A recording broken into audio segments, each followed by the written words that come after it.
guys, so in this series of videos I'm hoping to cover essentially what jazz is and how to play it, and then give you a whole bunch of tips and sort of explain the underlying theory of how jazz works.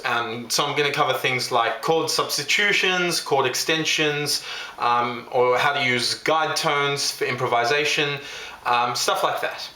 So in this opening video, I thought I might just quickly explain essentially the key differences between classical music and jazz music. So I started playing, as I'm sure a lot of pianists did, learning classical music. So your Bachs, your Mozarts, your Chopins, stuff like that.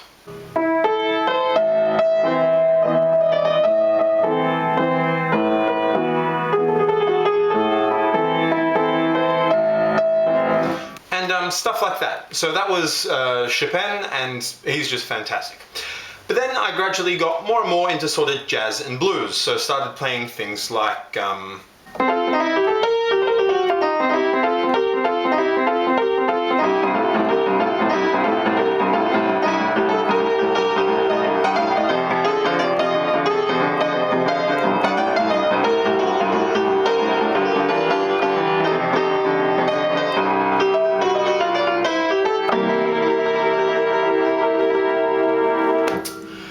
yeah, so stuff like that, which was just a sort of really quick, simple blues, or boogie-woogie even.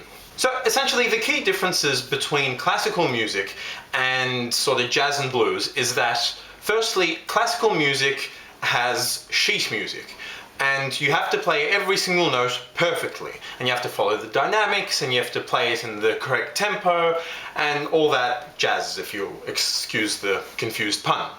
And generally there's no chord written out. So in classical music, classical in the sense of like Mozart and stuff, the chord progressions are generally pretty easy. They're just like 1-4-5 progressions that are just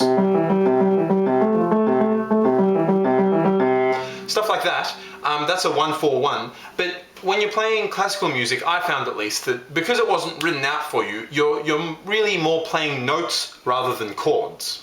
And I found, at least, that because each note was written out, I didn't really think about the song in terms of chords. I thought about it more in terms of each individual note that I had to play.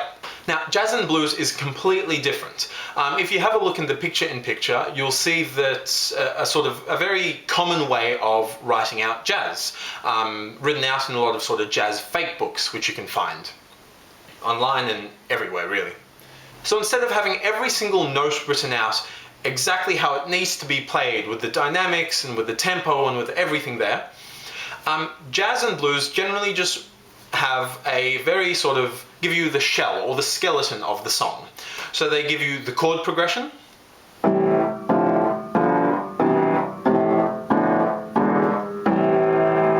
and then just the melody.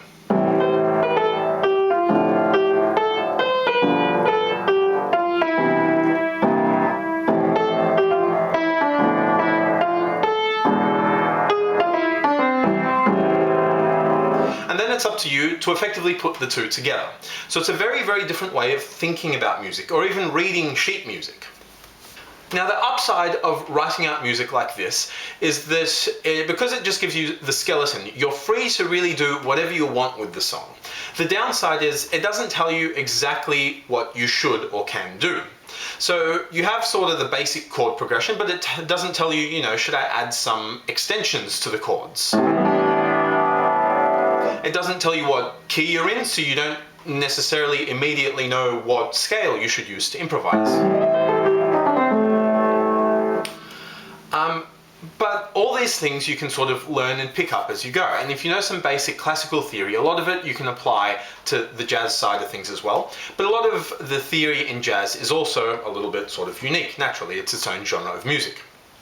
So the way jazz songs are usually played in recordings or in live performances is that you have a relatively simple sort of piece of music, like Fly Me to the Moon here, and you just play that one piece of music. It's often just 32 bars or something like that, a 32-bar piece of music, with a simple sort of structure like AABA or something like that, and you just play that song again and again and again. So when you get to the end, you repeat and just keep repeating. And the way it's often done, or generally done, is that the first time round you play the melody. So with Fly Me to the Moon you'd go.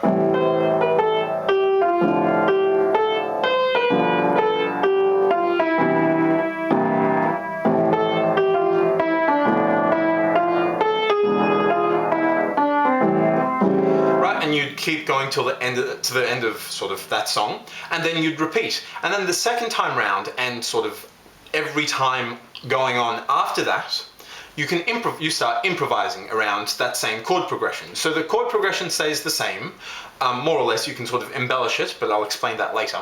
But you play the whole song through, the chords and the melody, then you repeat the song with the same chords, but you start improvising over it. And if you're in a band, each instrument can sort of have a go improvising. So over that same chord progression, you do something like...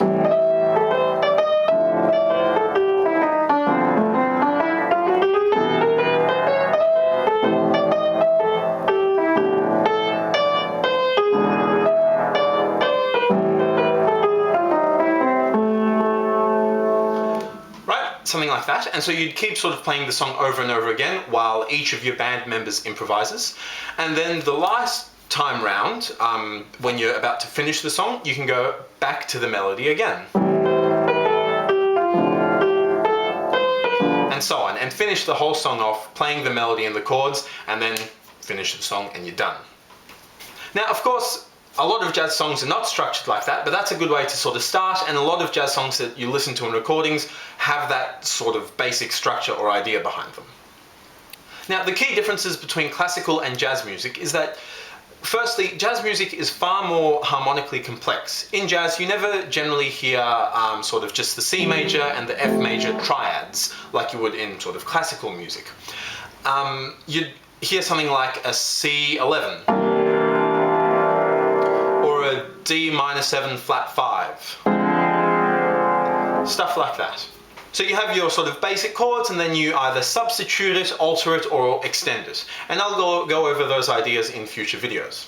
Next, you generally have much more complex chord progressions. So rather than just having like a 1, 4, 1, 5, 1, or something like that, as again you have in a lot of classical music, you'd have sort of more complex things going on, like you might have a C7 going to a E flat 7, down to a D7, to a G7, to a C. So more sort of often playing outside of the diatonic key that you're in, or changing keys, or sort of playing around with even chords that don't fit completely, using passing chords, stuff like that.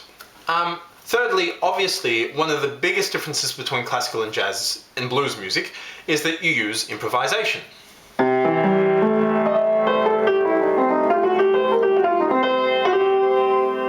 Rather than playing correct notes. And that means that unlike classical music, in jazz music, there are effectively no wrong notes. You can play whatever you like over whatever chord, as long as you sort of have the right technique and you can sort of resolve it properly, which again I'll go over in future lessons. It can be perfectly fine. So you can play something like...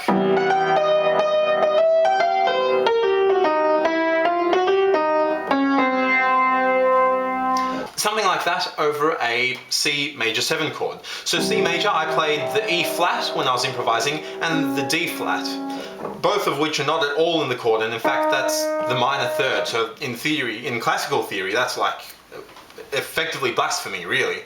And the flat 2 as well, the D flat, is also way like away from anything you would have ever touched in classical music, except maybe some Gershwin or stuff like that, who's actually a jazz composer, but anyway, different story. So in these lessons, I'll also go over effectively how to improvise, and believe it or not, you can learn to improvise. Improvising is not just playing random notes whenever you want. There is some method to the madness. Improvising is effectively using scales, using riffs, and using passing notes, and combining them all together to form sort of a nice solo.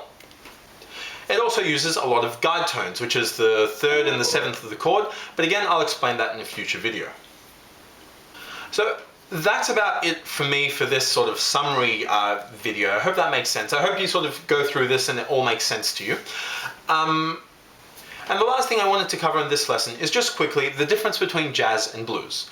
So jazz is complex, harmonically complex, melodically complex, and has its own sort of set of jazz standards. But it is sort of a very broad umbrella. There's a whole bunch of subgenres of jazz, like bebop or swing or cool jazz, stuff like that, under the umbrella of jazz. So jazz is sort of, it's almost not a genre of music at all. It's sort of a genus that collects the subgenres. Blues is much simpler. It just generally uses sort of 1, 4, 5 progressions and just simple, like a little pentatonic scale, or the blues scale in that case. But really, you should listen to a couple of jazz songs and a couple of blues songs, and then the difference really is the sound that it produces. If you listen to a jazz song, you can generally tell that it's a jazz song. If you listen to a blues song, it's very characteristic. You'll know that it's a blues song. And so the best way to tell the difference between the two is effectively just to listen to a couple of jazz songs and a couple blues songs.